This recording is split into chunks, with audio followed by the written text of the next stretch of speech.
I keep you around to make my life easier. Not question me.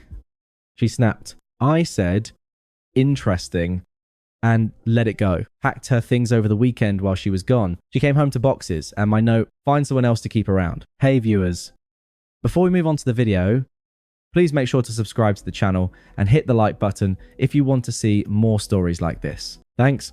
It took me 10 months to understand that I wasn't her boyfriend. I was her infrastructure. The realization didn't arrive as a sudden shock. It accumulated slowly, like sediment building at the bottom of something that used to be clear. Sarah and I had been together for a year and a half when she moved into my condo. Her roommate situation had imploded, her lease was ending, and I offered her a place to stay while she figured out her next step. The condo was mine. Inherited from my grandmother 3 years earlier, and renovated with my own hands over countless weekends. 2 bedrooms, a small garage for my motorcycle, nothing extravagant, but solidly mine. When Sarah moved in, it felt like progress. Like we were building something. She never found her next step. That temporary arrangement solidified into permanence without either of us formally acknowledging it. The first few months, she contributed. We'd cook together on Sunday evenings, splitting the prep work and trading off who chose the menu. We'd tackle the apartment as a team, her wiping down counters while I vacuumed, both of us falling into an easy rhythm that felt like partnership. But somewhere around month 6, the equilibrium shifted. She started being too exhausted from work to help with dinner, too stressed to handle her share of the errands. I picked up the slack because that felt like what you did for someone you cared about. You covered for them during rough patches, except the rough patch never ended. The coffee incident was small, almost laughably trivial in retrospect, but it marked the beginning of my education. I'd started making us both coffee every morning, a quiet ritual I enjoyed, something to start the day with care. One Wednesday, running late for a critical meeting, I skipped it. I poured my own cup on the way out the door. When I came home that evening, Sarah was cold. Clipped responses. When I finally asked what was wrong, she sighed with theatrical weight. You didn't make coffee this morning. I blinked. I was running late. There was coffee in the pot. You just had to pour it. I had a huge presentation. I needed that routine. Her voice carried an edge of accusation. As though I had sabotaged her professionally by failing to perform a service she'd simply grown accustomed to. I apologized more to diffuse the tension than because I felt I'd done something wrong, and made her coffee the next morning. And every morning after, it became non-negotiable. If I forgot, she'd text me throughout the day with barbed little comments about her rough start. I noticed the pattern, but rationalized it. It was just coffee, not worth the conflict. Then there was the dinner party. It was month 7, maybe 8. Sarah wanted to host a few of her friends. Lisa, Emma, Kate. I spent the entire Saturday preparing while she went to brunch with those same friends. She came home around 4:00, pleasantly buzzed, and promptly fell asleep on the couch. I finished the cooking, set the table, cleaned the apartment until it looked like something out of a magazine. When her friends arrived and complimented the meal, Sarah accepted the praise with graceful modesty. This chicken is unbelievable. Sarah, Lisa, gushed. Where did you even find this recipe? Oh, just something I found on Pinterest. Sarah said, smiling. Took forever, but I think it turned out well. I was bringing out another dish from the kitchen. Actually, I made Jake help so much with the prep work. She interjected smoothly, patting my arm in a way that felt distinctly patronizing. I couldn't have pulled it off without him. Her friends nodded and moved on. I was the prep cook, the assistant, the help. Later, after everyone left and I was cleaning up alone, naturally, I mentioned it. Why'd you take credit for that? She looked up from her phone, irritated at the interruption. I didn't. You told them you made it. You found the recipe. You pulled it off. I spent 6 hours cooking Sarah. She exhaled through her nose. An expression of profound patience with unreasonable behavior. I found the recipe. I sent it to you last week. And it's not like I stood there and said, I personally seared every piece of chicken. Jake, you're being weird about this. I just think it's strange that can we not do this? Please. It was a nice evening. Don't ruin it by keeping score. I dropped it. The familiar guilt settled in that I was being petty, oversensitive. the kind of person who turned pleasant nights into fights over nothing. By month 9, the errands had become a weekly ritual of resentment. Saturday mornings, before I was fully awake, she'd present me with a list, 8, sometimes 10 different stops scattered across the city, dry cleaning returns at 3 separate stores, specific groceries from the expensive market she preferred. One Saturday, I'd finally carved out the entire day to work on my motorcycle. It'd been sitting in the garage, neglected, for months. I'd been looking forward to it all week. The simple, meditative work of fixing something with my own hands. She appeared in the doorway at 8:00 a.m. with the list. I need you to handle these today. I scanned the paper. Sarah, this is going to take all day. I know I do it, but I have that yoga workshop. The workshop is 3 hours. These errands are 6 hours minimum. Her expression shifted, that familiar tightening around her mouth. Jake, I have plans. You're just working on your bike. Yeah. Because I haven't had time in 2 months. That's not my fault. Nobody's stopping you from working on it. I looked at her standing there with the list still extended and felt the absurdity crystallize. You literally are right now. Her face flushed. Wow. So me asking you for one favor is stopping you from your hobby. That's how you want to frame this? The guilt response was Pavlovian. That's not what I forget it. I'll just cancel my plans and do it myself. God forbid I ask my boyfriend for help. I took the list. I'll do it. She brightened instantly. You're the best. I did all 8 errands. The motorcycle stayed untouched. Looking back, I can see the pattern clearly. At the time, each incident felt isolated. Small conflicts that could be smoothed over. Rough patches that would pass. I was operating under the assumption that we were partners experiencing temporary imbalance. I didn't yet understand that the imbalance was the point. She wasn't struggling to contribute. She had simply stopped seeing contribution as her role. The flu incident should have been my awakening. I got genuinely sick. Fever. Chills. The kind of illness that renders you immobile. I called in sick to work and spent the day trying to survive. Sarah came into the bedroom before leaving for work. Already dressed. Scrolling her phone. What's the plan for dinner? I could barely lift my head. Leftovers in the fridge. She made a sound of annoyance. I don't want leftovers. Can you order something before I get home? Sarah, I can barely move. It's just your phone. 3 clicks. Can you do it? A heavy sigh. I guess... do you need anything from the store? Maybe some... Actually, I'm running late. Text me if you think of anything. She left. No. How are you feeling? No offer to pick up medicine. No acknowledgement that I was suffering. She came home 8 hours later with takeout for herself and seemed annoyed that I was still in bed. 2 months later, she got a cold. A mild one. I brought her medicine before she asked. Made soup from scratch. Checked on her every hour. Fluffed her pillows, kept the apartment quiet. She accepted all of this as natural order, expected service. It didn't occur to her that the disparity was grotesque. A week before everything collapsed, I had a moment of perfect clarity. It was a Tuesday evening. I was sitting in my own living room and I felt exhausted, not physically tired, existentially depleted. My friends had stopped inviting me places because I was always busy doing her errands. My hobbies had atrophied. The apartment was immaculate because I maintained it. The fridge was stocked because I shopped. Meals appeared because I cooked. Sarah walked in from work, didn't greet me, and said, "Did you pick up my prescription?" I had, of course, I had. And in that moment, I understood this wasn't partnership. This was a job I hadn't applied for and wasn't being paid to perform. The fight happened Thursday night. I came home around 6:30 after a brutal day at work,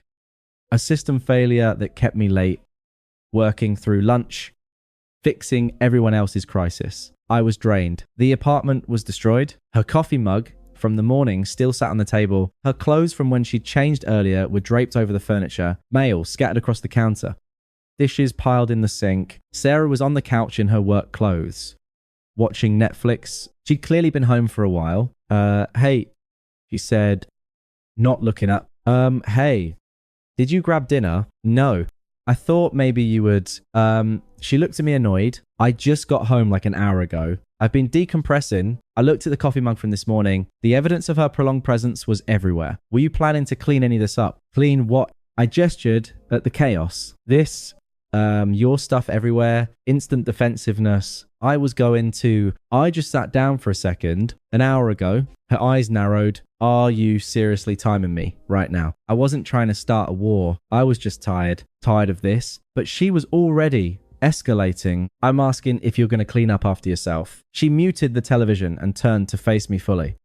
Arms crossed. What is your problem tonight? I don't have a problem. You've been weird all week. Distant. Short with me. Forgetting things. I haven't been forgetting things. I've been choosing not to do them. She blinked. What's the difference? Something inside me gave way. When's the last time you cooked dinner? I don't know. Why does that matter? When's the last time you cleaned the bathroom? Went grocery shopping.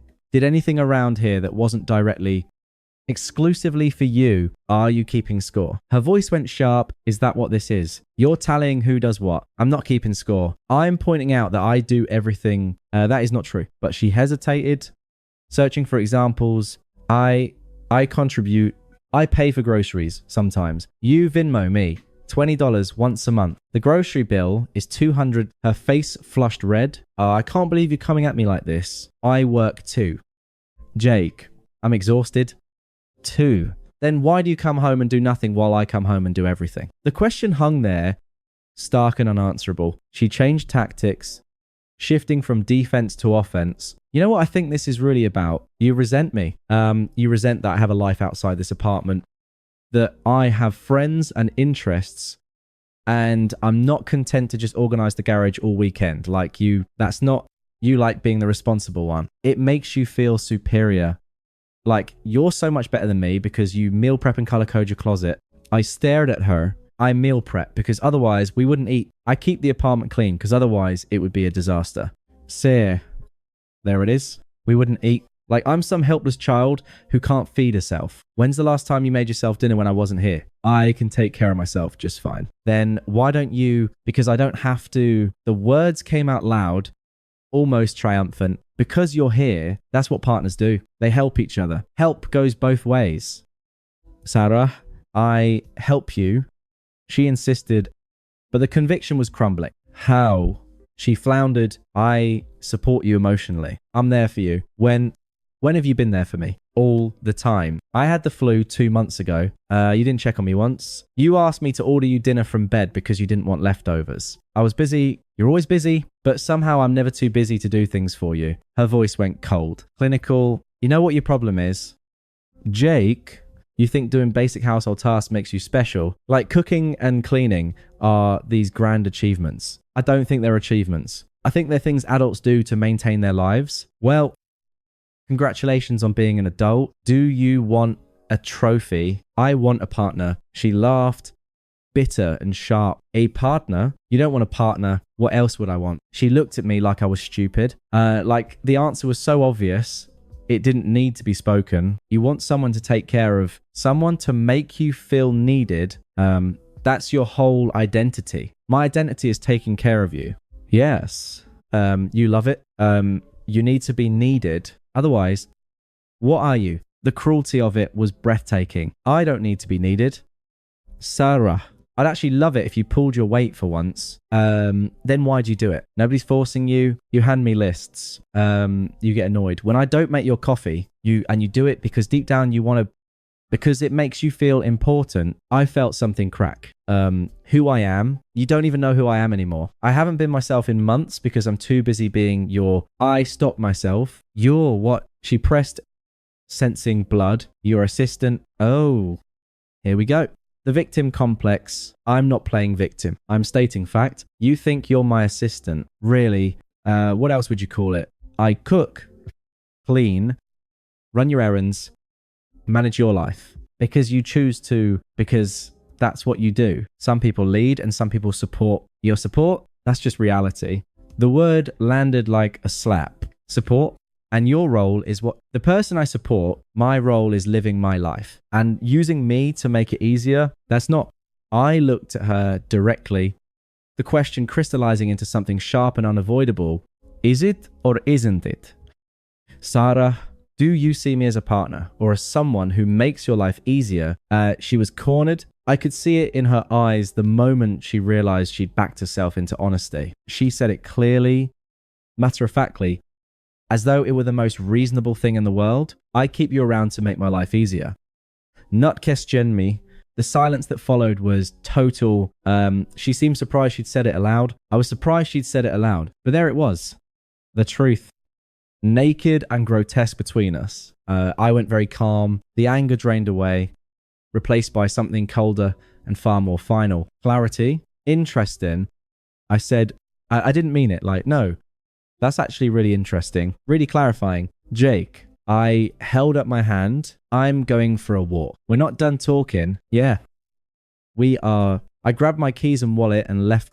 She called after me, but I didn't respond. I didn't look back. I walked for over an hour through the cooling evening, past familiar streets that felt different now. Like I was seeing them from the outside of my own life. Every errand I'd run for her, every dinner I'd cooked while she scrolled her phone, every weekend I'd sacrificed. It all made sense now. She hadn't been taking me for granted in the traditional sense. She genuinely believed this was the natural order. Some people were builders and some people were infrastructure. I was infrastructure. I existed to support her life, not to have my own. The realization wasn't painful. It was liberating. I sat on a bench and made 2 phone calls. The first was to Marcus, my friend who owned a small moving company. I kept it brief. Need help moving someone out. Saturday morning. Can you do it? There was a pause. Marcus had met Sarah. Here? Yeah. Finally, what time? 8:00 am. She'll be gone. Work conference in Chicago. Back Sunday night. I'll bring the van and my brother. You good? I'm good. The second call was to a locksmith. Saturday afternoon. Confirmed. I went home around 1:00. Sarah was still up, sitting on the couch, looking worried. Good. Where were you? Walking for 2 hours. Yeah. She stood, trying for reconciliation. Look. About what I said. I'm tired. We'll talk tomorrow. We should talk. Now, tomorrow, Sarah, fine, whatever. I went to the bedroom. She followed eventually, tried to initiate some version of physical reconnection, apology or manipulation or simply habit. I lay facing the wall, unresponsive. She gave up. I didn't sleep. I planned. Friday morning was Arctic. I made coffee. Only mine. She noticed immediately. So, we're going to talk, she asked, standing in the kitchen doorway, about last night. What I said, what about it? I was angry. I didn't mean it the way it sounded. How did you mean it? Not like I don't value you. Do you? Of course I do. You know that. Okay. She waited for more. Apology. Engo. Something. I gave her nothing. That's it.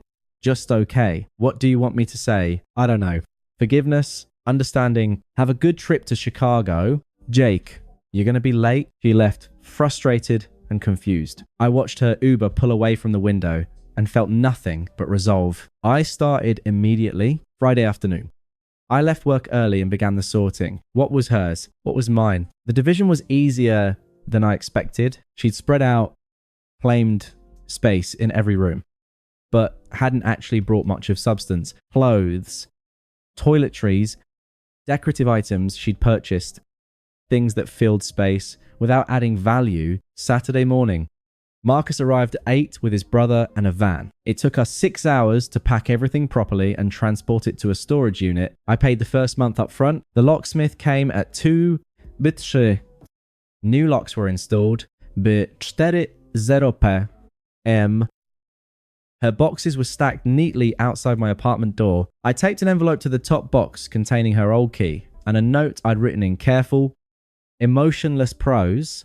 Sarah, your belongings are in storage at address. Unit 47. The access code is code. The first month is paid. I've changed the locks. You are not welcome here. You said you keep me around to make your life easier. Find someone else to keep around. Do not contact me. Jake, I went inside, ordered pizza, and watched a documentary in the profound silence of my reclaimed space. Sunday night, my phone began vibrating with block calls. 17 inches. The first 2 hours, then texts from numbers. I didn't recognize her friends' phones.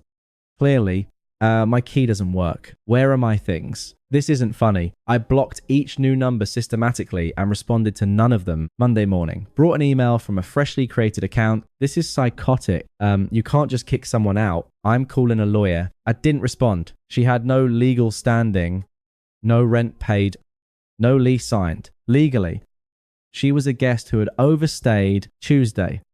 Security at my office called. Sarah was in the lobby asking to see me. Please escort her out. I don't want any contact. She made a scene. My coworkers mentioned it late with raised eyebrows. I offered no explanation. Wednesday, her friend Lisa called. What happened? Sarah said you kicked her out over a fight. That's an incomplete version of events. She's devastated. Jake, she has nowhere to go.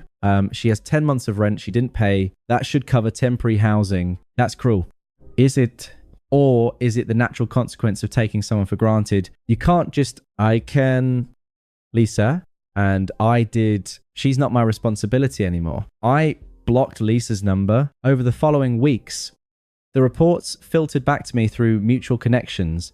Sarah was couch surfing a few days with Lisa until Lisa's boyfriend grew tired of the drama. Then Emma's place until Emma realized Sarah's version of events didn't match reality. Her sister. Until her sister started asking pointed questions, the real story was leaking out. Marcus had told a few people. My co-workers had witnessed her public scene. The gaps in her narrative were becoming obvious. Friends who had initially sympathized were pulling back, reassessing. By week 4, she'd moved back in with her parents 45 minutes outside the city. Meanwhile, my life achieved a quietness I hadn't experienced in years. The first few days felt strange. The apartment seemed larger, emptier.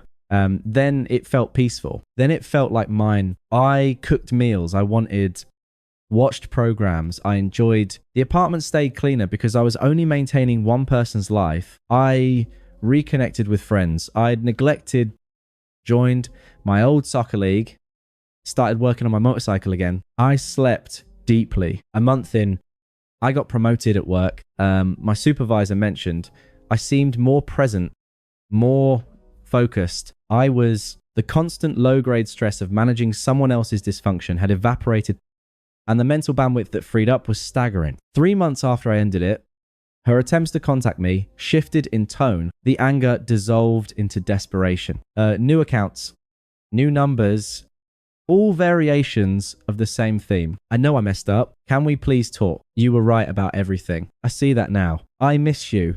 I miss us. I saw them in a filtered folder I'd created, read them with clinical detachment, and never responded. Month 4 brought her sister to my door. I saw her through the camera before she rang the bell. Amir. She looked up at the lens. Jake, can we talk? Face to face. Not particularly interested. It's about Sarah. She's not doing well. That's unfortunate. That's it. That's all you have to say. What would you like me to say? That you'll talk to her. Give her another chance. She's sorry. Jake, she's learned. Good. She can apply those lessons to her next relationship. You're being cruel. She told me she kept me around to make her life easier. I stopped making her life easier. That's not cruelty. That's logic. She didn't mean it the way it sounded. Yes. She did, and I believe her. I believe that's exactly how she saw me, and probably still does. She's not sorry for the worldview. She's sorry it didn't work out for her. Amy was quiet for a moment. She's living with our parents. She's miserable. Then she has a clear incentive to work on herself. Don't you care what she's going through? I cared for 10 months while she treated me like staff. I'm done caring now. I ended the call. Month 5. I was at a company happy hour, a public event at a bar downtown. I was with co-workers, actually enjoying myself. When I saw her, Sarah, standing near the entrance, scanning the room, she spotted me. Our eyes met. My co-workers sensed the shift in energy and suddenly needed refills. She approached. We stepped outside. I didn't know you'd be here. She said, though we both knew that was a lie. It was posted publicly. Can we talk? Really talk? I looked at my watch. You have a minute. She flinched. I'm sorry. Jake, for everything I was wrong. Leo wasn't, I wasn't seeing anyone. I was scared of settling, but I was such an idiot. What we had was real. Can't we try again? No. Just like that. Just like that. Her eyes filled. Why? Because I don't want to. I've changed. Good. Be different for the next person. I made a mistake. You made a choice. You chose to treat me like I existed to serve you. I chose to leave. We both got what we chose. One fight shouldn't end 3 years. It wasn't one fight, Sarah. It was months of you using me while I convinced myself I was being a good partner. The fight just made it impossible to pretend anymore. She was crying. Now, please, I'm begging. I wasn't cruel. I was simply honest. I don't love you anymore. I don't even think I like you. And I'm not going to pretend otherwise because you're sad. And maybe, but I'm not your anymore. I walked back inside. She stood there for a moment, then left. My coworker approached you. Okay. Yeah, I'm good. And I was 6 months after I ended it. Life had settled into a new normal. The condo felt like mine again. I joined a hiking group. Started seeing a woman named Rachel. Kind, someone who valued reciprocity. Work was thriving. I'd reconnected with old friends. The motorcycle ran beautifully. Marcus sent me a screenshot of something Sarah had posted, something vague about learning who really has your back. We both laughed. I heard she was still living with her parents, still struggling to find her footing, still presumably looking for someone to make her life easier. I thought of her without anger, without satisfaction, without much of anything. She was a chapter I'd closed, a lesson I'd learned, a version of myself I'd outgrown. My story wasn't about her anymore. It was about the choice I'd made to stop being infrastructure and start being a person again. And that person was doing just fine. Thanks for watching. Make sure to subscribe to the channel and hit the like button. What do you think about this story? Share it in the comments.